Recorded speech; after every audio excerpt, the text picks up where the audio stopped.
Hi, everybody. Welcome back. If this is your first time joining us, you could not have picked a better time. Today, I begin a two-part interview with one of my favorite people on the planet, my dad.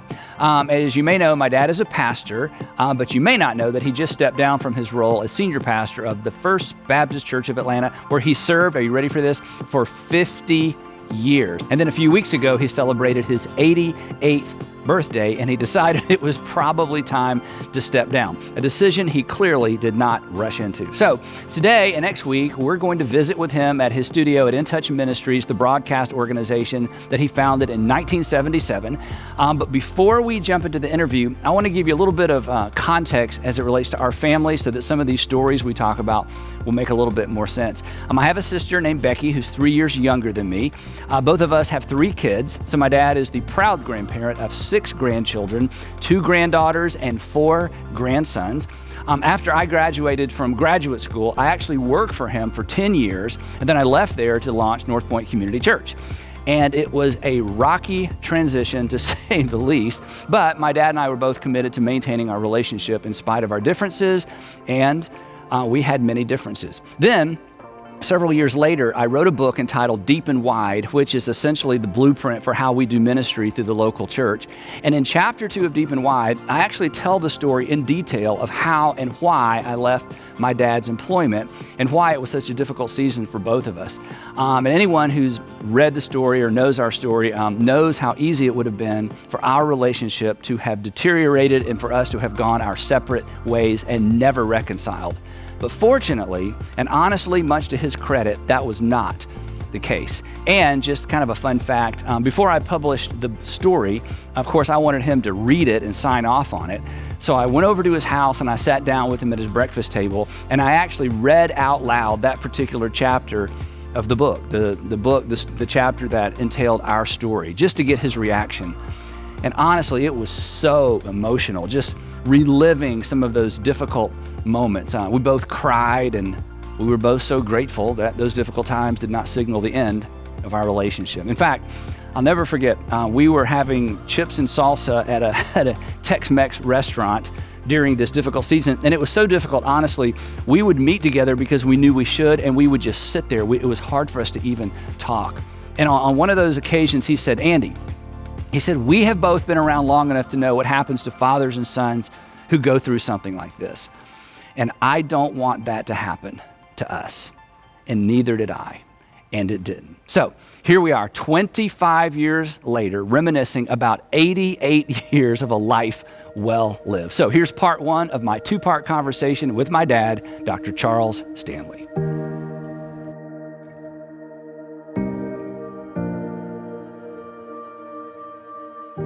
So I would like to begin our conversation talking about parenting. But before I talk about what a good dad you are and have been my whole life, I think it's important for people to know a little bit about your background because you grew up without your father. So can you catch people up on just your growing up years? And then I want to talk a little bit about what a great dad you were and how in the world did you ever figure that out? So you were born in Dry Fork, Virginia. Dry Fork, Virginia.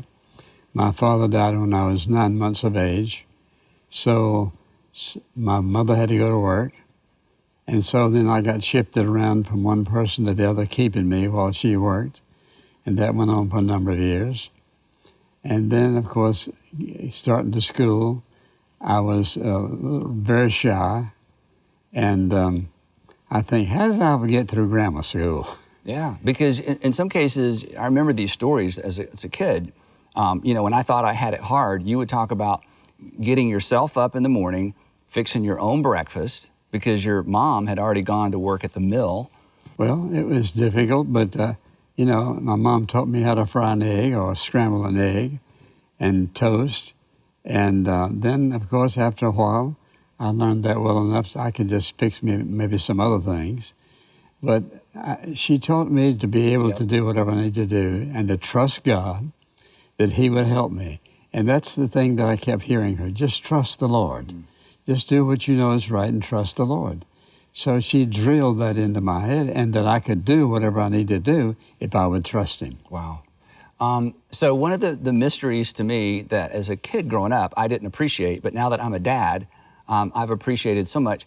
because so much of what I've done as a father, I learned from you, but you didn't have a father to learn from. So, how in the world did you figure this out? Because I'm going to tell some stories in a few minutes about the kinds of things you did. But I mean, when I was born, when Becky was born, you didn't have a role model. How did you figure this out? Well, my mom taught me several things that just drilled them in my head. To obey the Lord, to read the scripture every day, even though I didn't understand it, to read the scripture every day, and to do what I knew was the right thing to do. Mm-hmm. So she didn't take the Bible and say, well, memorize this verse or that verse. And the only time I remember her giving me a verse to remember is before I preached my first sermon. But I just saw her reading the Bible. I listened to her pray, and I watched how she related to people. So I had a great respect for my mom, being a godly woman. Mm. So then when you became a dad, how did you figure out the dad part? I mean, you'd seen your mom be a good mom, but you were such a great dad. How did you figure that out? Well, I treated y'all the way I wanted to be treated. I think that says it all to me, because not having a father and thinking, what would I would like for my father to have done? So when I think of all the places we went, and I never worried about spending money on you all, just have a good time. In other words, it just came natural for me, because I knew that's what a good dad would do. Mm-hmm.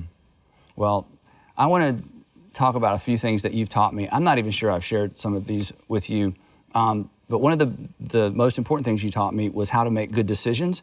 And the way he taught me how to make good decisions was my dad refused to make decisions for me. In fact, there were so many incidents, and this began really young. I would say, Dad, what do you think I should do in this situation? And he would say, well, what would you do if I wasn't here to tell you?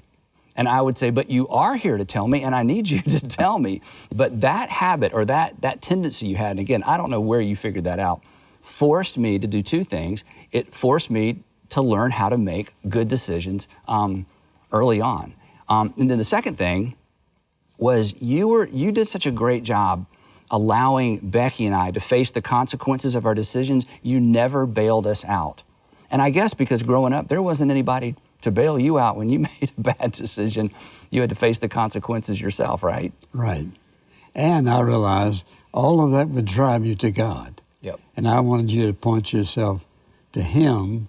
What would God have me to do when my dad's not here?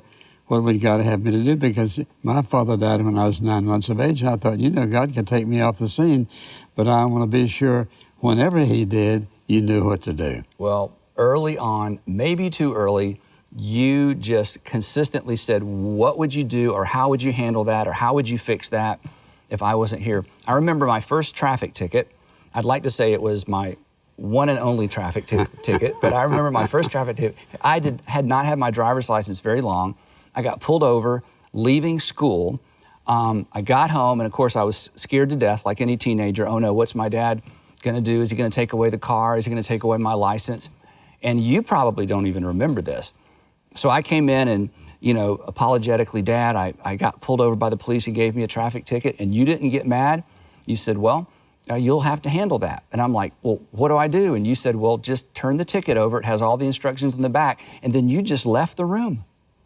And suddenly, instead of punishing me, you basically said, if you're responsible enough to have a driver's license, you're responsible enough to figure out what to do with a traffic ticket. And you didn't punish me. You let the law punish me. And then, again, you just put all the decision-making right back in my lap. I don't even know if you remember that. Well, so you kept loving me instead of the policeman. Well, see, this is another really important principle, because instead of inserting yourself into the equation, you took my position, or you took my side to say, you know what, Andy? I think you're smart enough to figure this out. I think you'll figure out how to pay for the traffic ticket. It's right there on the back of the ticket. Good luck. And again, here I am all these years later. I can remember where we were standing in our house in Tucker. So early on, just putting the decision-making pressure, the appropriate pressure on us was extraordinary. And I do think it was an overflow of the fact that you remembered growing up, hey, you had to learn those things early. And then one other thing, and you just alluded to it, you did a great job intentionally reminding my sister and I, Becky and I, that ultimately we weren't accountable to you anyway, that ultimately we were accountable to God. That's right. And the way you taught us that, again, we would ask you a question, or not advice, but a decision, we had to make. And you would say, have you prayed about it? Have you prayed about it? And that was so frustrating because I'm like, I don't need to pray about it. I just need you to help me make the decision. But you consistently said, ask God and, whatever you feel like the Lord wants you to do. Do you remember one particular occasion when you told me to pray about it and God told me the opposite of what God had told you? Do you know what incident I'm talking about? I did. Was the only one? No, there were actually several, but I was 16 and my favorite recording artist was coming to town. It was a concert. Back then, there weren't many concerts. You did not particularly love my choice of music at the time. Oh, that's right. Yeah, you remember that part. And so this band was coming to Atlanta, and the concert was on Sunday night. You remember this? Yes, I do. And we had Sunday night church. And on Sunday night, we went to church. And so I'm saying, Dad, I want to go to a concert. You didn't really want me to go to the concert anyway, but now I'm going to go on Sunday night. People will find out. The preacher's kids, went to the concert instead of going to church. And you said, well, why don't you pray about it? You remember that? I do. And I remember Mom was like, no, don't let him pray about it. We just need to tell him not to go. And you were so consistent. It was, nope, if you think that's okay, you pray about it. So I did, 16 years old. And I didn't hear a voice, so I figured it was okay. Remember that? And you took a little bit of pressure at church, how can you let your son, he's being a bad example. And so I went to that concert. And do you remember what you and Mom prayed while I was at the concert? You told me later that you prayed that we would have a miserable time. That's Did you remember right. that? You Yes, prayed that we'd indeed. have a miserable time and we'd never want to go back. And God didn't answer that prayer either. I grew up wanting to, be a rock star. So anyway, but the point being, even though, when you put that much responsibility in a child's hands, you are wise enough to leave it there. You didn't take it back. You didn't say, well, God didn't answer your prayer the way I wanted him to. I'm going to withdraw that. So those lessons were so instrumental. And it's just always curious to me, growing up without a father, that intuitively you figured some of those things out. Well, I would usually say, Lord, now, in this given situation, what's the wisest thing to do? And I knew that if I made all the decisions and gave you all the answers, you'd never have to do it yourself. And at some point, and remember this, growing up, I had nobody to ask. No, as for my mom, but a lot of situations she wouldn't have had the answer for. So I figured if I trusted God to give you wisdom, then I believe that you would listen to him and do what he said do. And look at you now. Yeah.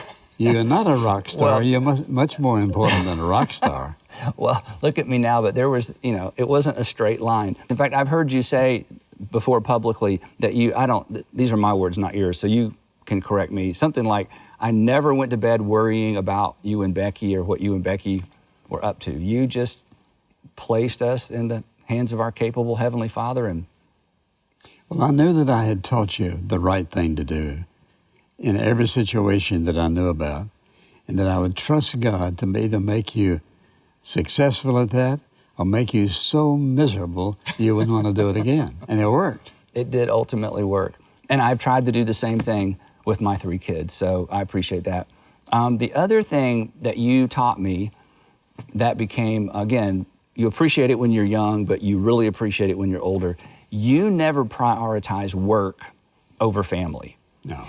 Now, that is challenging for anyone, but it seems to be especially challenging for pastors. So many pastors love the church and serve the church, and we've seen this happen, right, with pastors, especially men, who just, for whatever reason, neglect their kids. And I never felt like I was competing with work, or specifically, I never felt like I was competing with the church.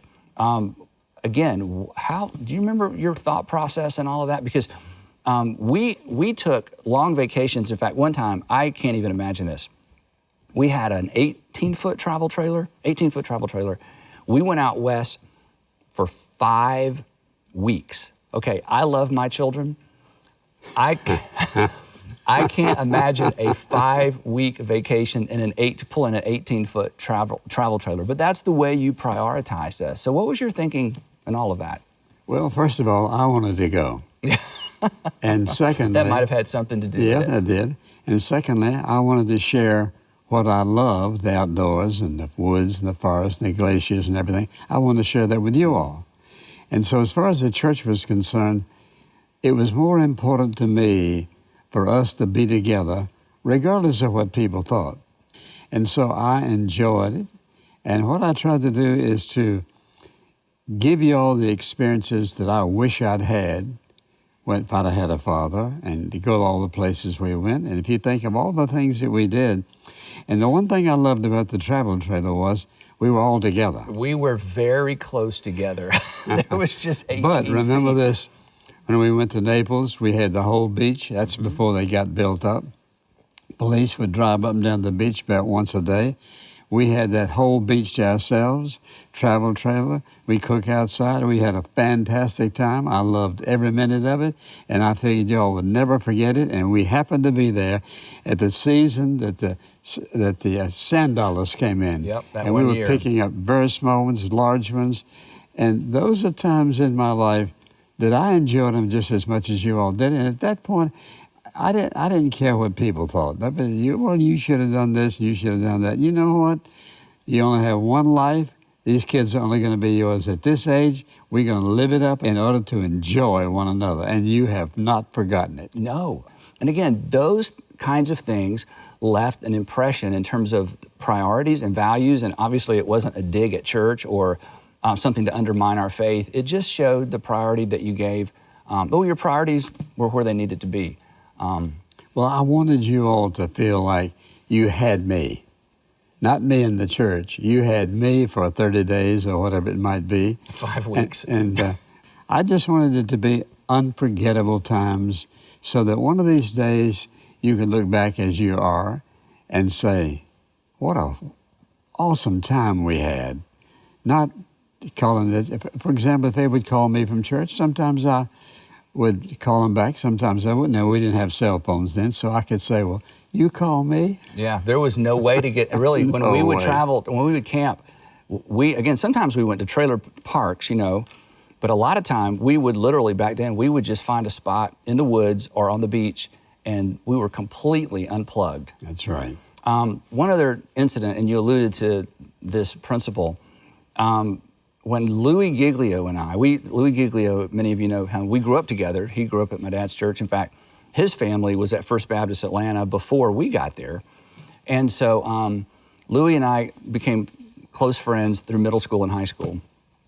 And we used to skip church quite frequently. We would go to Sunday school because that's where the girls were. And then instead of going to church, we would walk down the street and there was a big restaurant, the Varsity, if you've ever been to Atlanta. And my dad was on live television on Channel 5, I believe. And so we would literally stand up on a chair, change the channel to find the sermon, and then we would just talk and eat hot dogs and listen to just enough of the sermon so that I could get in the car after church and say, Dad, the story about the dog or the thing, so he would think I had been in church. Very deceitful. So on one occasion, I know you remember this, somebody went to we called them secretaries back then, to your administrative assistant and said she had seen me and Louis heading down to the Varsity to skip church. Do you remember this incident? Yes, I do. So here's how it happened. So I'm in the back seat. There's just the two of us. We're driving home after church. And so I can't see his face. So I'm sitting right behind him. I remember this. And you said, Andy, someone saw you and Louis leaving the church property and looked like you were headed toward the Varsity instead of coming to church. So, of course, I'm thinking, oh, no. It's like the traffic ticket thing. Oh, no, I'm in big trouble. And you paused, and here's what you said. You said, and I told her, you raise your kids, you let me raise mine. That's all you said. And we drove home in silence.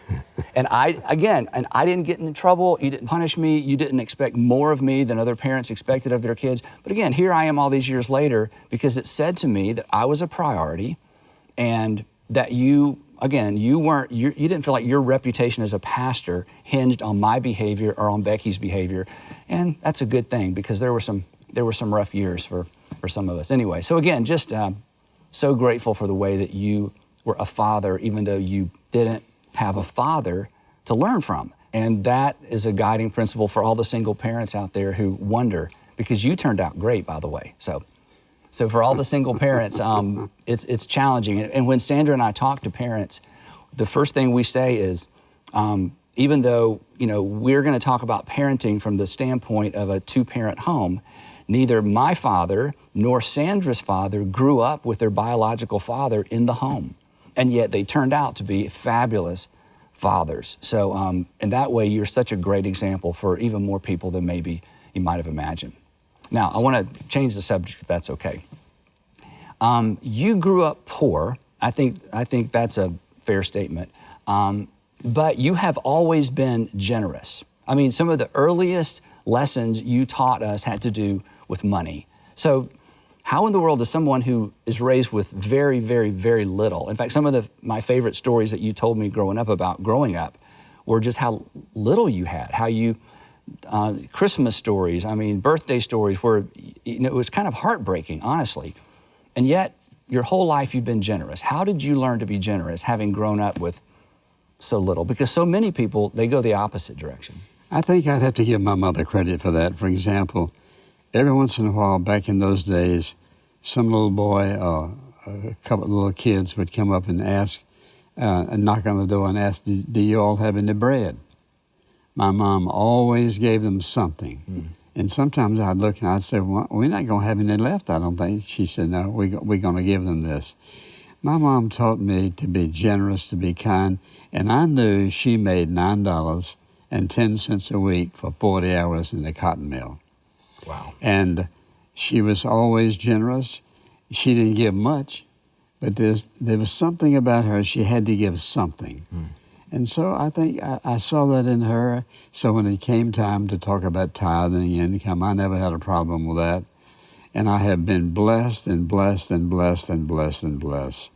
And I would have to say, watching her give a little bit of what we didn't have much of said something to me deep down inside, because I noticed that afterwards we always seemed to have enough. Mm.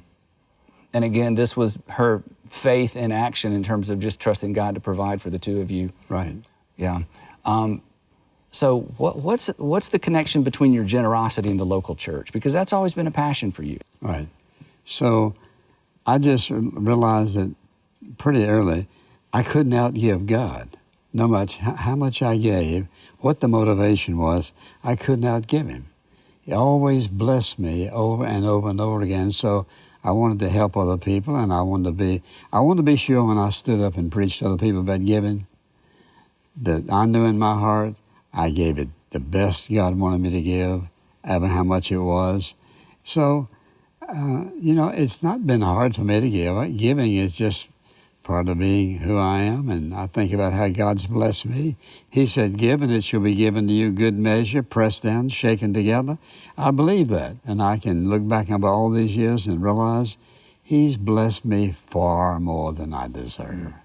That phrase that you just said, I grew up hearing my whole life. You can't outgive God. You can't outgive God. You can't outgive God.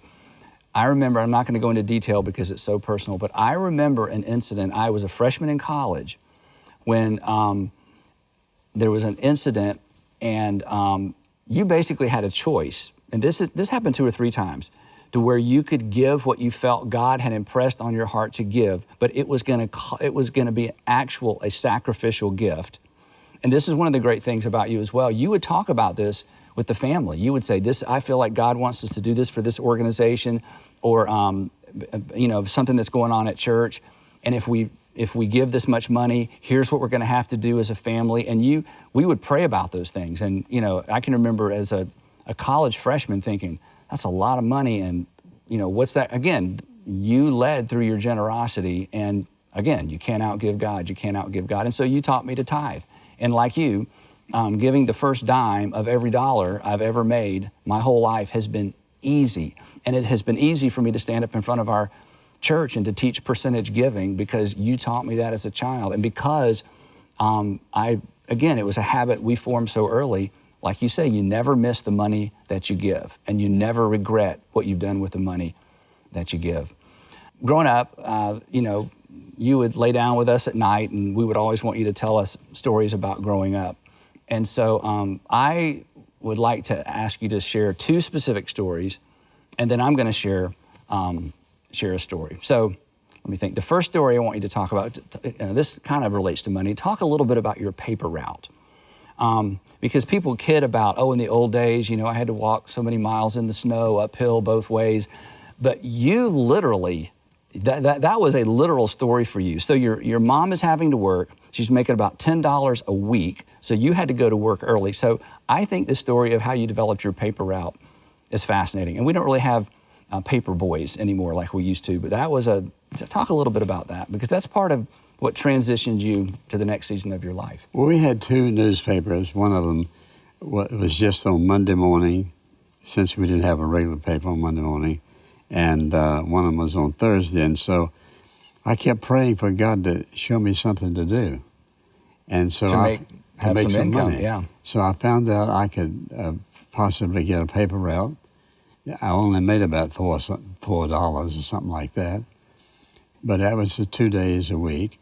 It was a long route, and I had a lot of papers, but I said, okay, God, this is what I'll do. And then I kept that for a year, and I watched this fella who had the large paper route, morning and evening every day, except Sunday afternoon and Monday morning. And you were walking, right? Yeah, I was walking.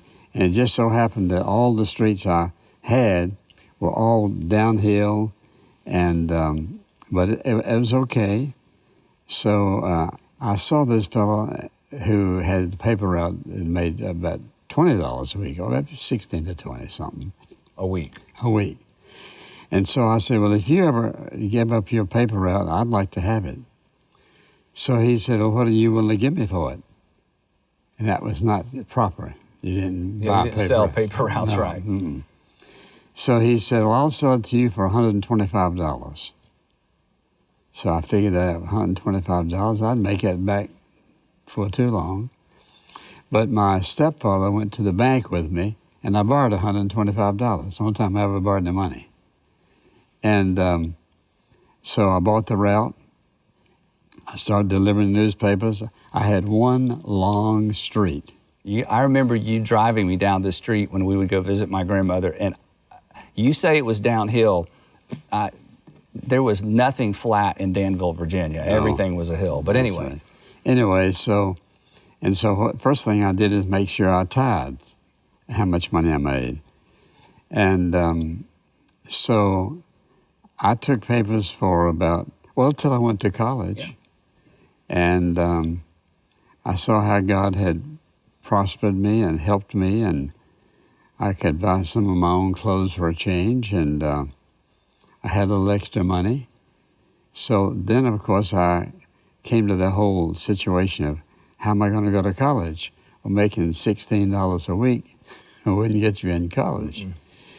But I watched God always provide in ways that I couldn't figure out. In other words, I could never have figured out how to go to college, making that kind of money.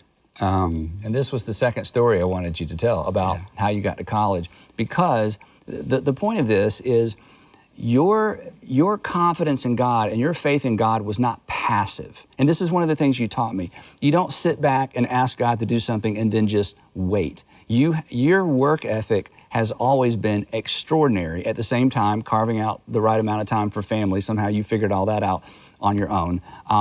So you have always modeled, you work as hard as you can possibly work, and then you trust God to honor your hard work. And so once again, this is what happened with the paper route, and then that leads us to this next story as you're trying to figure out how in the world you're going to go to college. So right, because I look at $16 to $20 a week, and I think, God, I can't even get to Richmond, Virginia, let alone go to college. And so one night, my friend and I were standing on the street corner just talking, and the pastor of the Baptist church came by, and I'd only been member of that church probably a year, and he didn't know me very well. And so when he was coming down the street, my friend Julian said, "Mr. Hammond, come over here just a moment." And so he told him what I was doing and when I go to school, and the Lord had called me to preach, and I didn't have any money. Could you help me? And he didn't know me. I've been going to church, but not very long at that particular church. So he said, "Well, come by to see me." So I went by to see him, and we talked for probably an hour or so. To make a long story short, I got a 4-year scholarship to the University of Richmond with no explanation. I know it's... Well, he made a few calls and it got you into college, right, on that scholarship. But again, there it is again. You do what you know to do. God brings the right person along. And when I hear you tell that story, I've heard it so many times. Little did he know that he was the connector between, this kid, who has a paper route, who just finished high school, who didn't have any money.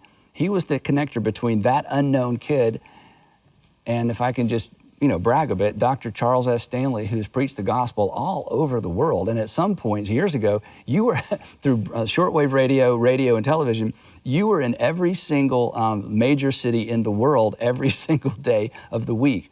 And when I think about what hung in the balance, potentially, of his decision to look at this kid, and apparently there was some sort of internal prompting. I mean, how many kids in Danville, Virginia needed a scholarship to college? A lot, right? And yet for some reason, he took the time to give you the time, and then after that conversation, leveraged his connections to give you that opportunity. And what an extraordinary role he played in your life. And he had no idea. And I have seen you do that for so many people through the years. Again, you can't do everything for everybody, but as I say, do for one what you wish you could do for everyone. And he did for one what I'm sure he wished he could do for everyone. And you have done that as well. And it always makes me stop and think when somebody asks for something specific or something I don't really have the time or the resources to do. I think we have no idea who God brings into our lives, but to be sensitive to that still small voice and to do for one what, of course, we can't do for everyone. Pretty amazing story, and there are more stories to come. We're going to pick the conversation up right there next time, and make sure you join us for part 2, where my dad talks about his grandfather's influence on his life, the key to perseverance, and what he considers to be the most important thing in your life. As we close, here's a reminder that the God that my father found to be so faithful throughout his life is the same God who will remain faithful to you as well.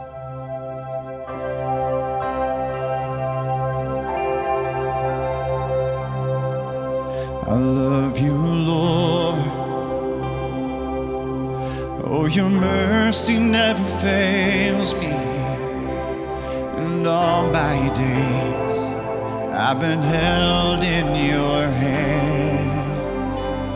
From the moment that I wake up until I lay my head, I will sing of the goodness of God.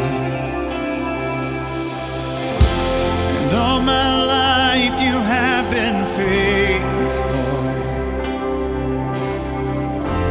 And all my life you have been so good. With every breath that I am able, I will sing of the goodness of God.